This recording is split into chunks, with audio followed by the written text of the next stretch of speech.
We are going to work on the unaccompanied partita for violin, Partita No. 2 by Bach.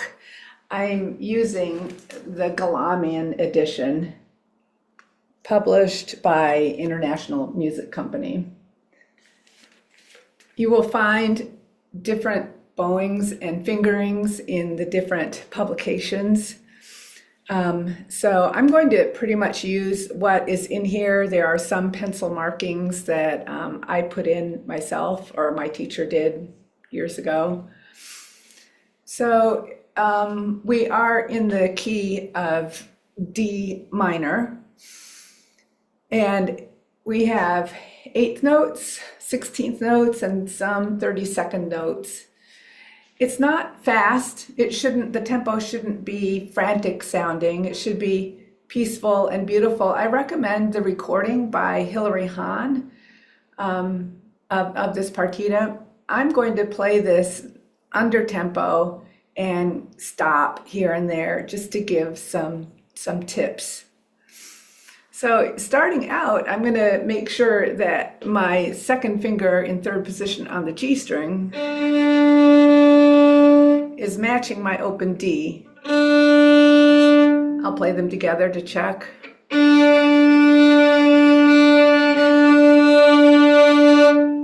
So at the very beginning, the pickup 16th note is a single note, the 2 on the G string. And then beat 1 is you're going to tilt your bow slightly to play both the fingered D on the G string and the open D. And yes, Bach wrote it that way. It's like you're playing a double D.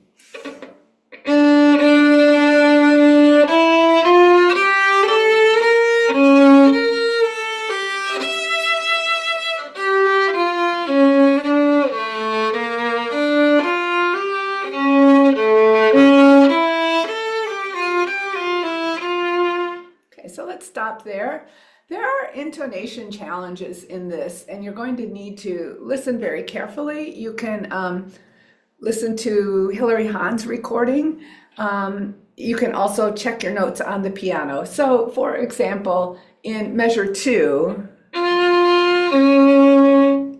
F to C sharp, I get my C sharp because I know it's half a step below the D. Here's F D, here's F C sharp. So be sure to get that. I'm going to shift down. I'm in 1st position. Now I'm on beat 3, and I'm going to get that C sharp with 4th finger. So from the G to the C sharp, that is a tritone. You can get your C sharp perfectly by getting the G in tune. Keep that G down, place your 4th finger, going on. Now, the 2nd C sharp, I like to play with a high 3 instead of the 4, but it has to be the same as your 4th finger, C sharp. And now we have triplets. So let's talk about tempo. You have to always feel a pulse. 16th notes would be tick, tick, tick, tick, triplet, triplet, tick, tick, tick, tick, triplet, triplet, tick. So what I'm snapping is 8th notes. So at the beginning, 3, ba, ba, da, da, da, da, da. And that is, let's see here.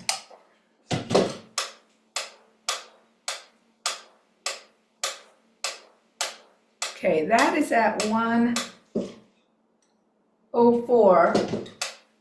That would be 16th notes.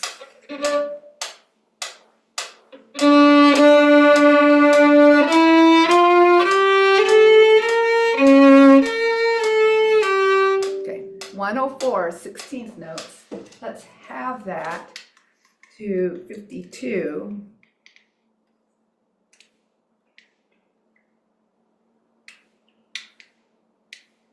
Sorry, it's hard to see.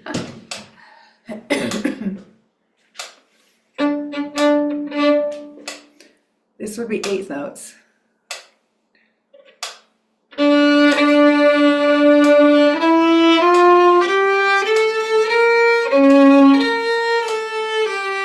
Okay, so it's the same tempo. Set it for 104 if you want your metronome to go for 16th notes, 52 for eighth notes. Now the eighth notes is in some ways easier because it's one tick for each of the triplet figure. So measure 2, beat 3 and 4 would sound like this. Let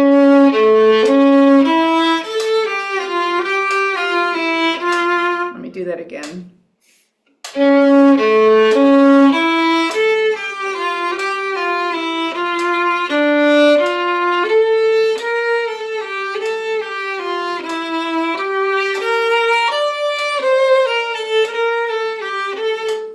Turn the metronome off.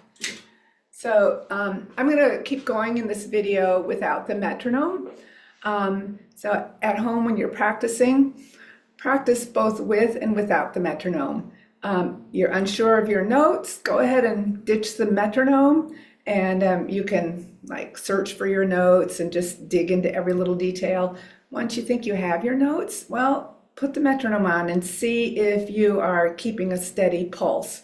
Because this piece does not wave in tempo. You want it to be steady. Okay, let's go on to measure 3. So I'm in first position and I'm going to immediately go to second position.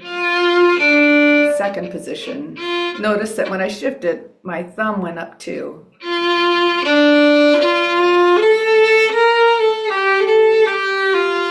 First position, second position.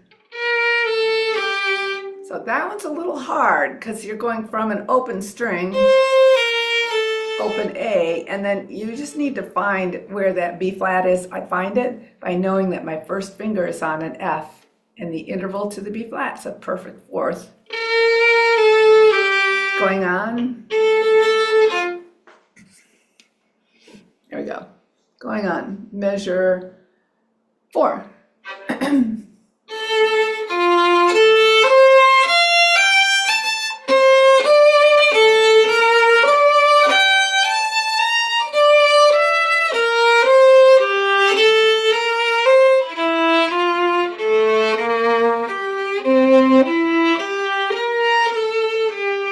Okay, so let's stop right there.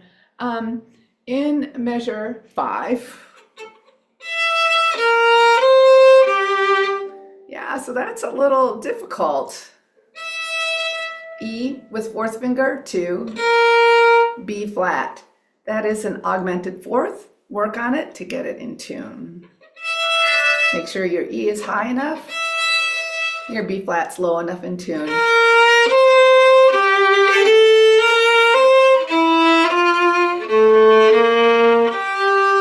Right here, I am going to move my second finger up one whole step to second position. Let's talk about those 4 notes. C, E, G, B flat. That is a major third. C to E, and it's on the G string. Notice I bring my arm in a little bit so that my fourth finger has a ghost of a chance of reaching that E. You don't want to play.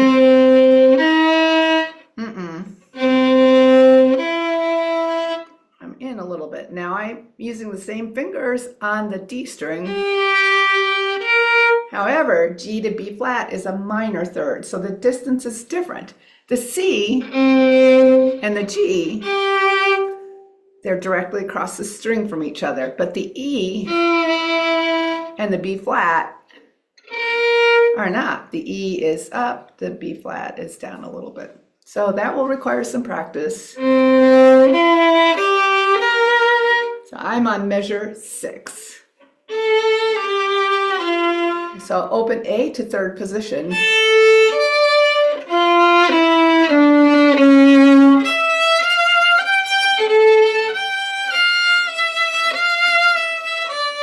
still in third position.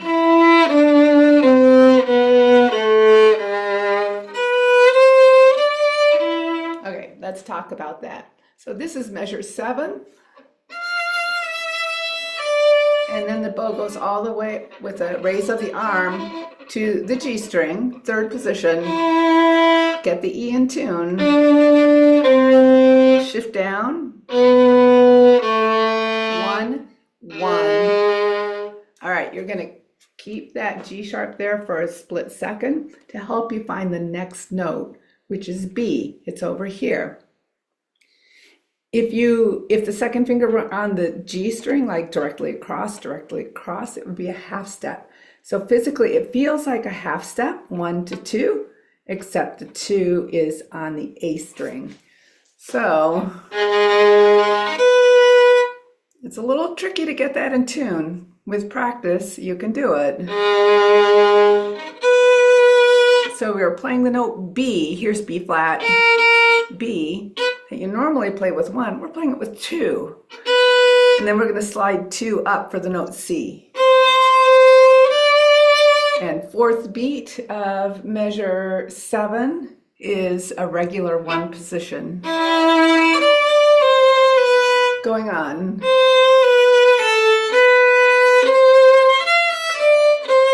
Right there, we could have gone into second position. Right here. Back to first.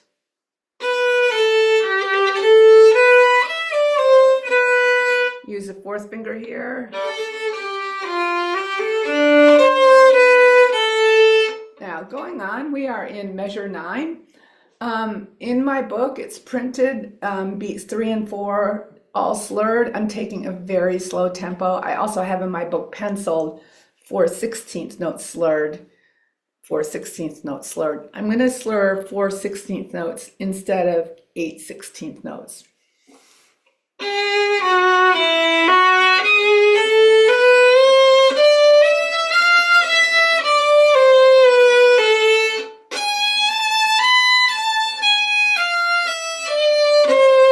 Okay, let's talk about that one. So this is in measure 10, beats 3 and 4. We have that G sharp.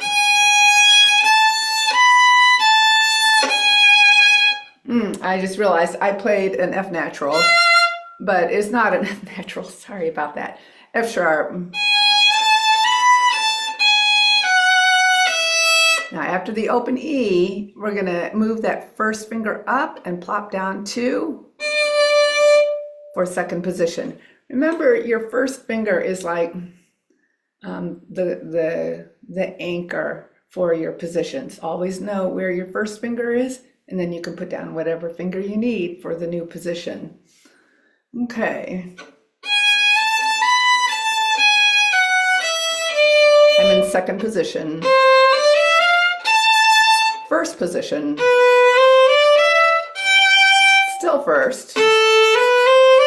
Use an extension. Third position. Next line, or measure 12, I'm going to slide my first finger down a whole step. So it's on F, we're in second position. Let's talk about that one for a minute. This is beat 1 of measure 12. The notes are F to G, that's a whole step. G to A, that's a whole step. A to B natural, that's another whole step. So F to B is an augmented fourth. You're going to need to get it in tune, maybe bring the arm in slightly to reach that fourth finger. Now first position.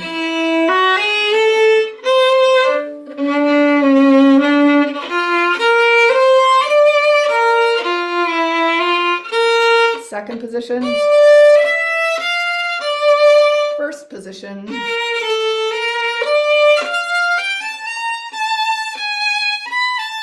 Third.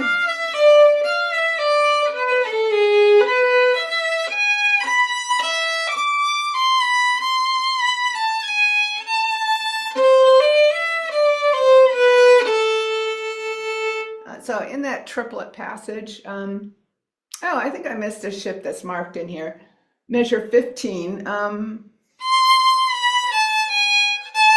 So 3, 3. So third position, second position, still second, down to first, open, I'll just use an open A here.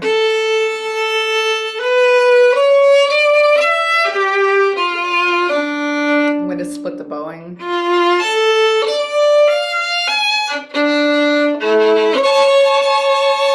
Okay, so let's talk about those 16th notes. Nice, third position, minor third, actually an augmented second.